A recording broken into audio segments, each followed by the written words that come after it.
సాధారణంగా పురాతన పెయింటింగ్స్ వేలంలో కోట్ల రూపాయలు పలకడం చూస్తుంటాం. కానీ ఇప్పుడు చెప్పుకోబోయే పెయింటింగ్ పాత రికార్డులన్నిటినీ తిరగరాసింది. వేలంలో ఏకంగా 1000 కోట్ల రూపాయలకు అమ్ముడుపోయింది. వాస్తవికతను చిత్రీకరించే పెయింటింగ్లలో అత్యధిక ధర పలికిన రికార్డును సొంతం చేసుకుంది. బెల్జియం సర్రియలిస్ట్ ఆర్టిస్ట్ రెన్ మార్గిట్ వేసిన కళాఖండం వేలంలో రికార్డు ధరను కొల్లగొట్టింది. న్యూయార్క్లో జరిగిన క్రిస్టీస్ వేలంలో ఏకంగా $121 మిలియన్ పలికి సంచలనం సృష్టించింది. భారత కరెన్సీలో ఆ పెయింటింగ్ ధర 1021 కోట్ల రూపాయలు. ఆ పెయింటింగ్కు రికార్డు ధర రావడంతో అందరూ షాక్ అవుతున్నారు.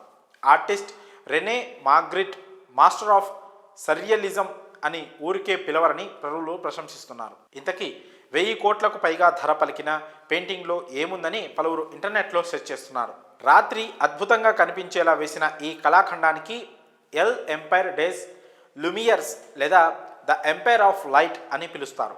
1954కు చెందిన ఈ పెయింటింగ్ వాస్తవికతకు సంబంధించి అత్యుత్తమ వ్యక్తీకరణగా విమర్శకుల ప్రశంసలు పొందింది. సర్రియలిస్ట్ రెన్ మార్గిట్ వేసిన 27 ప్రఖ్యాత పెయింటింగ్ల కలెక్షన్ ద ఎంపైర్ ఆఫ్ లైట్లో ఈ పెయింటింగ్ను మణిపూసగా చెప్తుంటారు. వీధి దీపపు వెలుగులో ఓ ఇల్లు, ఇంటికి ముందు వెనక చెట్లు, ఇంటిపైన నీలాకాశం, తెల్లని మబ్బులు, నీటిలో వాటి ప్రతిబింబం పెయింటింగ్లో కనిపిస్తోంది. చూడడానికి సాదాసీదాగా ఉన్నప్పటికీ వాస్తవికతకు అద్దం పడుతుందని చిత్రకళల అభిమానులు అంటున్నారు. ఈ పెయింటింగ్ $9.5 కోట్ల దాకా పలకవచ్చని నిర్వాహకులు అంచనా వేశారట. అయితే కొందరి అంచనాలను తలకిందులు చేస్తూ ఏకంగా 1021 కోట్ల రూపాయలు పలికింది. రెన్ మార్గిట్ వేసిన మరో 2 పెయింటింగ్లు కూడా ఇదే వేలంలో భారీ ధరను సొంతం చేసుకున్నాయి. లా కోడ్ డి అమర్, లా మెమోయిర్ పెయింటింగ్లు $137 లక్షల చొప్పున అమ్ముడయ్యాయి. రెన్ మార్గిట్ కెరియర్ మొత్తంలో ఇలాంటివి 17 కళాఖండాలున్నాయి.